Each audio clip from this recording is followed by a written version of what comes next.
NDA की बैठक के बाद प्रधानमंत्री नरेंद्र मोदी ने ऐसा दमदार भाषण दिया और जो बातें बोली उसे सुनकर लालू प्रसाद यादव, तेजस्वी यादव, अरविंद केजरीवाल, ममता बनर्जी, तमिलनाडु के मुख्यमंत्री एमके स्टालिन समेत कई नेताओं की रातों की नींद उड़ गई है और जीना मुहाल हो गया है।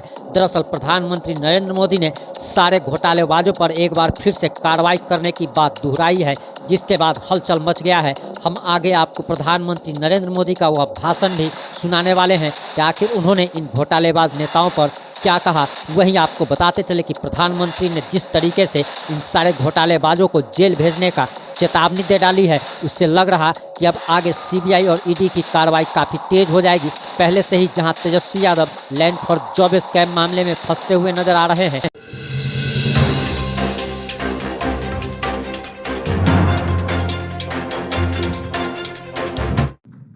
हमने हमारी विरासत को, धरोहरों को ग्लोबल बनाने के लिए लगातार प्रयास किए हैं। यहां पर कई हमारे साथियों ने इसका उल्लेख किया। आज योग वैश्विक एकता का एक माध्यम बन गया है। आज मिलेट्स एक ग्लोबल ट्रेंड बन रहा है। श्री अन्न की चर्चा हो रही है और इसका लाभ हमारे हर क्षेत्र के छोटे छोटे किसानों को मिल रहा है। हम देश के लोगों को जोड़ते हैं, वो देश के लोगों को तोड़ते हैं। साथियों, विपक्ष के लोग जिस गलती को बार बार दोहरा रहे हैं वो है देश के सामान्य मानवीय की समझदारी को वे लोग अंडर एस्टिमेट करते हैं। लेकिन देश की जनता सब कुछ खुली आंखों से देख भी रही है और समझ भी रही है। जनता देख रही है कि ये पार्टियों क्यों इकट्ठा हो रही है। जनता ये भी जान रही है कि वो कौन सा ग्लू है, गोंद है जो इन लोगों को, इन पार्टियों को जोड़ रहा है। किस तरह छोटे छोटे स्वार्थ के लिए मूल्यों और सिद्धांतों से समझौता किया जा रहा है। लोग देख रहे हैं कि केरल में लेफ्ट और कांग्रेस एक दूसरे के खून के प्यासे हैं, लेकिन बेंगलुरु में दोनों पार्टियों के नेता हाथ में हाथ डालकर मुस्कुरा रहे हैं। लोग देख रहे हैं कि बंगाल में लेफ्ट और कांग्रेस के नेताओं पर, उनके कार्यकर्ताओं पर टीएमसी हमले कर रही है, लेकिन इनके नेता टीएमसी के खिलाफ कुछ भी बोलने से बच रहे हैं। इसलिए देश के लोग कह रहे हैं कि गलबहियां मिशन नहीं है, मजबूरियां है। इनकी सच्चाई आपको दूसरे राज्यों में भी दिखाई देगी। नेशनल कॉन्फ्रेंस के नेता और पीडीपी के नेता एक दूसरे को कैसी कैसी गालियां देते हैं। आरजेडी और जेडीयू के लोग कैसे कैसे शब्दों से एक दूसरे को नवाजते थे। देश की जनता ने यह सब करीब से देखा है और देख रही है। इसलिए इनकी नुरा कुश्ती हो या मजबूरी की दोस्ती, इसकी हकीकत 140 करोड़ देशवासियों के सामने आ चुकी है। साथियों, अपने राजनीतिक स्वार्थ के लिए ये लोग पास तो आ सकते हैं, लेकिन साथ नहीं आ सकते। इन्हें अपने कार्यकर्ताओं की भी परवाह नहीं है। ये अपने कार्यकर्ताओं से उम्मीद करते हैं कि जीवन भर जिसका विरोध किया उसका अचानक सत्कार करने लग गए। अब ऐसे में इन दलों का कार्यकर्ता खुद भ्रमित है कि करे तो क्या करे। मैं तो आज ये भी कहूंगा कि जो लोग आज मोदी को कोसने के लिए इतना समय लगा रहे हैं, अच्छा होता वो देश के लिए सोचने में, गरीब के लिए सोचने में अपना समय लगाते। हम उनके लिए सिर्फ प्रार्थना ही कर सकते हैं। साथियों, 24 का चुनाव बहुत दूर नहीं है। देश के लोग मन बना चुके हैं कि तीसरी बार फिर एनडीए को ही अवसर देना है। देश का मन आप जानते हैं, लेकिन विदेश का मन भी बहुत कुछ संकेत दे रहा है। आमतौर पर जब भी किसी देश में चुनाव का समय निकट आता है तो उसका बहुत बड़ा असर उसके वैश्विक संबंधों पर भी होता है। हर एक को लगता है कि भाई अब तो चुनाव का वर्ष है, अभी इस सरकार के साथ अभी रहने दो, एक बार चुनाव हो जाए, नई सरकार आएगी तब सोचेंगे। स्वाभाविक है। कोई भी दूसरा देश उस सरकार के साथ जो चुनाव बिल्कुल निकट हो वहां संबंध बनाने से पहले, संवाद करने से पहले 100 बार सोचता है। फॉरेन कंट्रीज हमेशा चुनाव के नतीजों का इंतजार करते हैं। लास्ट ईयर जब होता है तो सोचते हैं कि एक बार चुनाव नतीजा आ जाना तो फिर देखेंगे। जो सरकार जाने वाली होती है उस पर कोई भी देश अपना टाइम और एनर्जी इन्वेस्ट नहीं करना चाहता। लेकिन इस समय भारत का मामला कुछ अलग है। सबको पता है कि हमारे यहां कुछ महीनों में चुनाव होने वाले हैं, फिर भी अनेकों महत्वपूर्ण देश, चाहे अमेरिका हो, फ्रांस हो, ऑस्ट्रेलिया हो, जापान हो, यूएई हो, यूके हो, सब एनडीए सरकार के प्रतिनिधियों को इनवाइट कर रहे हैं। तमाम देश भारत को मान और सम्मान दे रहे हैं। कितने ही देश भारत के साथ बड़े बड़े और वो भी दूरगामी समझौते कर रहे हैं। ऐसा इसलिए क्योंकि वो भी जानते हैं कि भारत के लोगों का भरोसा एनडीए पर है। यानी भारत में जनमत किसके साथ है, यह दुनिया के देशों को भी पता है। साथियों, एनडीए का विस्तार सिर्फ संख्या या भौगोलिक विस्तार का नहीं है। ये भारत एनडीए का जो विस्तार है, ये हमारे प्रति विश्वास का दायरा भी बढ़ा रहा है। जनता एनडीए की हिस्ट्री और केमिस्ट्री दोनों को देख रही है, तभी तो हमारा गणित भी बड़ी आसानी से जुड़ता है। आप देखिए, 2014 में एनडीए को देश ने लगभग 38% वोट दिए थे 2014 में, लेकिन 2019 में हमारे देश सेवा भाव को देखते हुए देश ने हमें 45% वोट दिए। और आपको जानकर के खुशी होगी, इनमें 225 से अधिक सीटें ऐसी थी जो हम जीत करके आए, 225 से अधिक सीटें जहां 50% से अधिक वोट शेयर एनडीए को मिला है। एनडीए का हर सहयोगी जो मेहनत कर रहा है, उसे तय है कि 24 में एनडीए का वोट शेयर 50% से भी ऊपर जाएगा। आपकी मेहनत रंग लाने वाली है, मैं विश्वास से कहता हूं। आपकी मेहनत बेकार नहीं जाएगी। देश की जनता को आपके सबके नेतृत्व पर भरोसा है। पूरे देश में हमारे अनेक साथी एक बड़ी ताकत बनकर उभरेंगे।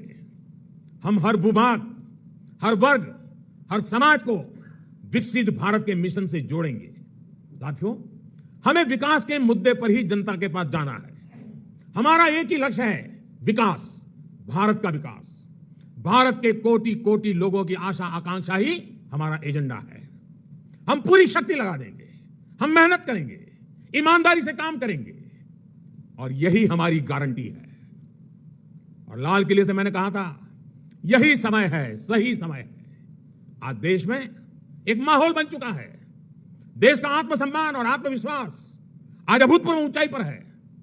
जैसे कोई इमारत बनाने से पहले नींव का निर्माण होता है, वैसे ही पिछले 9 वर्षों में नए भारत की एक मजबूत नींव का निर्माण हो चुका है। इस मजबूत नींव पर हम सभी को नए भारत का, आत्मनिर्भर भारत का, विकसित भारत का निर्माण करके ही रहना है। और आपने मुझ पर इतना विश्वास रखा है, इतना प्रेम बरसाया है, इतना स्नेह किया है। मैं आपको विश्वास दिलाता हूं, और आपके माध्यम से मैं देशवासियों को विश्वास दिलाता हूं कि मैं अपने परिश्रम में, अपने प्रयासों में कहीं कोई कमी नहीं रहने दूंगा। मुझसे गलती हो सकती है, लेकिन बदनीयत से मैं दूर रहूंगा। बदनीयत से कोई काम नहीं करूंगा। और साथियों, मेरा जीवन आप देखते हैं, देश देख रहा है। मेरे शरीर का हर कण, मेरे समय का हर क्षण देश को ही समर्पित है। आपका ये विश्वास, आपके ये आशीर्वाद, ये मेरी ऊर्जा है। और साथियों, आप सब कह रहे थे कि 2014 में देश की इकोनॉमी 10वें नंबर पर थी, आज 5वें नंबर पहुंची है। और मैं आपको विश्वास दिलाता हूं, एनडीए के तीसरे टर्म में इस देश की इकोनॉमी दुनिया में तीसरे नंबर पर होकर रहेगी। हर सपने संकल्प है, और हर संकल्प सिद्धि के लिए हम जी जान से जुटे हुए लोग हैं, समर्पित भाव से जुटे हुए लोग हैं। और आज जिस उमंग और उत्साह से आपको एक एक की बात जो मैंने सुनी, मेरे लिए भी बड़े प्रेरक थी, उत्साहवर्धक थी। आपका विश्वास, विजय का विश्वास, जन सामान्य की सोच को बखूबी व्यक्त करने का आपका तरीका वाकई प्रभावित करने वाला था। मैं मानता हूं कि 25 साल की यात्रा की आज की महत्वपूर्ण बैठक, 25 साल बाद देश जब 100 साल की आजादी मनाएगा, हमारे सामने भी 25 साल का नक्शा है। दोस्तों, देश जब अमृत महोत्सव मना रहा है, तो हमें सेवा करने का मौका मिला है। और आप लिख के रखिए, यही लोग हैं, यही लोग हैं।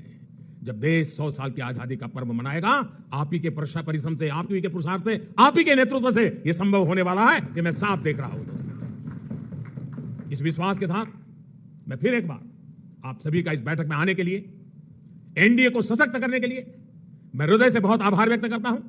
जो सुझाव आए हैं, उन सुझावों को नड्डा जी और उनकी टीम जरूर उसको पूरा करेगी। साथियों, पिछले 9 साल में मेरी व्यस्तता के कारण शायद कभी आप में से किसी ने संपर्क करने का प्रयास किया हो और मैं न कर पाया हूं। हो सकता है इस 9 साल में मेरे प्रवास के दरमियान शायद एसपीजी सिक्योरिटी का कारण आपको उचित स्थान न मिला हो सकता है किसी इनविटेशन कार्ड में आपका नाम रह गया हो। 9 साल में ऐसा बहुत कुछ हो सकता है, लेकिन आपने कभी भी शिकायत नहीं की, आपने कभी भी मन में बुरा नहीं माना। गलतियां हुई होगी, कभी कभी तो मेरे ध्यान में भी आई है कि कार्यक्रम के बाद पता चलता, अरे वो तो वहां खड़े थे, उनको तो यहां होना चाहिए था। लेकिन उसके बावजूद भी आपका प्रेम कभी कम नहीं हुआ। साथियों, ये विश्वास मेरी बहुत बड़ी ताकत है, मेरी बहुत बड़ी पूंजी है। और आप ही के भरोसे, आप ही के साथ चलने का मुझे एक बहुत अनुभव भी मिलता है, आनंद भी मिलता है। न्यू इंडिया के लिए, डी से डेवलप्ड नेशन के लिए, ए से aspiration of people and region के लिए आज देश का गरीब, देश का मध्यम वर्ग, देश के युवा, महिलाएं, दलित, पीड़ित, शोषित, वंचित, आदिवासी सभी का विश्वास एनडीए पर है। हमारे जो समाजशास्त्री हैं, राजनीति शास्त्री हैं और अर्थशास्त्री हैं, वो भी भारत के विकास के लिए एनडीए को एक पॉजिटिव फोर्स के रूप में देख रहे हैं। हमारा संकल्प पॉजिटिव है, एजेंडा पॉजिटिव है, भावना पॉजिटिव है और हमारा रास्ता भी पॉजिटिव है। मैं अक्सर कहा करता हूं कि सरकारें बहुमत से बनती हैं, लेकिन देश सबके प्रयास से चलता है। इसलिए आज जब हम विकसित भारत के निर्माण में जुटे हैं, तब एनडीए सबका प्रयास की इस भावना का प्रतिनिधित्व कर रहा है। साथियों, हमारे देश में राजनीतिक गठबंधनों की एक लंबी परंपरा रही है, लेकिन जो भी गठबंधन नेगेटिविटी के साथ बने, वे कभी भी सफल नहीं हो पाए। कांग्रेस ने 90 के दशक में देश में अस्थिरता लाने के लिए गठबंधनों का इस्तेमाल किया। कांग्रेस ने सरकारें बनाई, सरकारें बिगाड़ी। इसी दौर में 1998 में एनडीए का गठन हुआ था। लेकिन एनडीए क्यों बना? क्या तब सिर्फ सरकार बनाना या सत्ता हासिल करना ही एनडीए का लक्ष्य था? आप भी जानते हैं, ऐसा नहीं था। एनडीए किसी के विरोध में नहीं बना था। एनडीए किसी को सत्ता से हटाने के लिए नहीं बना था, बल्कि एनडीए का गठन देश में स्थिरता लाने के लिए हुआ था। और जब देश में स्थिर सरकार होती है, तो देश वो फैसले करता है जो कालजयी होते हैं, देश की दिशा बदलने वाले होते हैं। यह हमने अटल जी के कार्यकाल के दौरान भी देखा, और यह पिछले 9 वर्षों में भी हम बार बार देख रहे हैं। भारत में स्थिर और मजबूत सरकार होने से आज पूरे विश्व का भारत पर भरोसा बढ़ा है। साथियों, एनडीए की एक और विशेषता रही है। जब हम विपक्ष में थे, तब भी हमने हमेशा सकारात्मक राजनीति की। हमने कभी नकारात्मक राजनीति का रास्ता नहीं चुना। हमने लोकतंत्र को मजबूत करने के लिए अपना हर दायित्व निभाया। हमने विपक्ष में रहकर सरकारों का विरोध किया, उनके घोटालों को सामने लाए, लेकिन कभी जनादेश का अपमान नहीं किया। हमने सरकारों का विरोध करने के लिए कभी भी विदेशी मदद नहीं मांगी। हम विपक्ष में रहे, लेकिन हमने देश के विकास में न रोड़े अटकाए और ना ही रुकावट बने। आजकल हम देखते हैं कि केंद्र सरकार की योजनाओं को विपक्ष की कई राज्य सरकारें अपने यहां लागू नहीं होने देती। अगर ये योजनाएं लागू होती भी हैं, तो उन्हें रफ्तार नहीं पकड़ने दी जाती। ये लोग सोचते हैं कि अगर उनके राज्यों में गरीबों को केंद्र की योजना का लाभ मिल गया तो कैसे काम चलेगा, उनकी राजनीति कैसे चलेगी। मुझे याद है गरीबों के घर के लिए, हर घर जल के लिए, आयुष्मान भारत योजना के लिए कितनी ही बार विपक्ष के मुख्यमंत्रियों को मुझे चिट्ठियां लिखनी पड़ती है, लेकिन ये लोग गरीब के कल्याण को भी राजनीतिक नफा नुकसान से ही तोलते रहे। साथियों, जब गठबंधन सत्ता की मजबूरी का हो, जब गठबंधन भ्रष्टाचार की नीयत से हो, जब गठबंधन परिवारवाद की नीति पर आधारित हो, जब गठबंधन जातिवाद और क्षेत्रवाद को ध्यान में रखकर किया गया हो, तो वो गठबंधन देश का बहुत नुकसान करता है। 2014 से पहले की गठबंधन सरकार का उदाहरण हमारे सामने है। तमाम उठापटक के बीच वो गठबंधन सरकार किसी तरह अपने 10 साल खींच पाई, लेकिन देश को क्या मिला? प्राइम मिनिस्टर के ऊपर भी एक आला कमान, पॉलिसी पैरालिसिस, निर्णय लेने में अक्षमता, भांति भांति के पावर सेंटर्स, अव्यवस्था और अविश्वास, खींचतान और करप्शन, लाखों करोड़ों के घोटाले। आपको याद होगा जब भी पिछली सरकार के कुशासन पर सवाल उठते थे तो गठबंधन की मजबूरियां गिनाई जाती थी। बहाना यह कि गठबंधन के कारण क्रेडिट लेने के लिए तो हर कोई आगे आता था, लेकिन जैसे ही कुछ गड़बड़ होती थी तुरंत अपने सहयोगियों पर दोष मढ़ दिया जाता था। हम सौभाग्यशाली हैं कि एनडीए की स्थिति इससे बिल्कुल विपरीत है, अलग है। हमारे लिए गठबंधन मजबूरी का नहीं बल्कि मजबूती का माध्यम है। एनडीए कोएलिशन कंपल्सन्स का नहीं बल्कि कोएलिशन कॉन्ट्रीब्यूशंस का प्रतीक है। क्रेडिट भी सबका है, दायित्व भी सबका है। एनडीए में कोई भी राजनीतिक दल बड़ा और कोई भी राजनीतिक दल छोटा नहीं है। हम सभी एक लक्ष्य के लिए आगे बढ़ रहे हैं। आपने देखा है 2014 हो या फिर 2019, भाजपा को बहुमत से अधिक सीटें मिली, लेकिन सरकार एनडीए की ही रही, एनडीए की भागीदारी बनी रही। साथियों, एनडीए के गठन से लेकर ही हमारा संकल्प समाज के अंतिम व्यक्ति तक पहुंचने का रहा है। जो वंचित है, जो शोषित है, उसको सशक्त करना हमारी प्राथमिकता है। आज देश की जनता देख रही है कि एनडीए में कौन कौन से दल हैं। एनडीए में जितने भी दल हैं वे समाज के ऐसे वर्गों के बीच काम करते हैं जो वंचित रहे हैं, शोषित रहे हैं। हमारे समूह में गांव, किसान, दलित, पिछड़े, आदिवासियों के बीच काम करने वाले ये सारे नेता यहां हैं। एनडीए में जो दल हैं वो ऐसे क्षेत्रों में काम करते हैं जिनकी पहले दिल्ली में सुनवाई तक नहीं होती थी। एनडीए एक प्रकार से क्षेत्रीय आकांक्षाओं का बहुत ही खूबसूरत इंद्रधनुष है। एनडीए देश के लिए, देश के लोगों के लिए समर्पित है। एनडीए की विचारधारा है nation first, security of nation first. NDA की विचारधारा है प्रोग्रेस फर्स्ट। एनडीए की विचारधारा है एम्पावरमेंट ऑफ पीपल फर्स्ट। साथियों, आपको याद होगा एनडीए की बैठक में हमने संकल्प लिया था कि हम देश की गरीबी को, गरीबों की ताकत से ही गरीबी को परास्त करेंगे। इसलिए इन वर्षों में हमारा सबसे ज्यादा जोर गरीबों को सशक्त करने पर रहा। हमने श्रमयोगी को सम्मान दिया, डिग्निटी ऑफ लेबर पर बल दिया, हमने गरीब को सुरक्षा का एहसास दिया, हमने गरीब को यह विश्वास दिया कि आपके हर प्रयास के पीछे एनडीए सरकार एक भरोसेमंद साथी की तरह आपके साथ खड़ी है।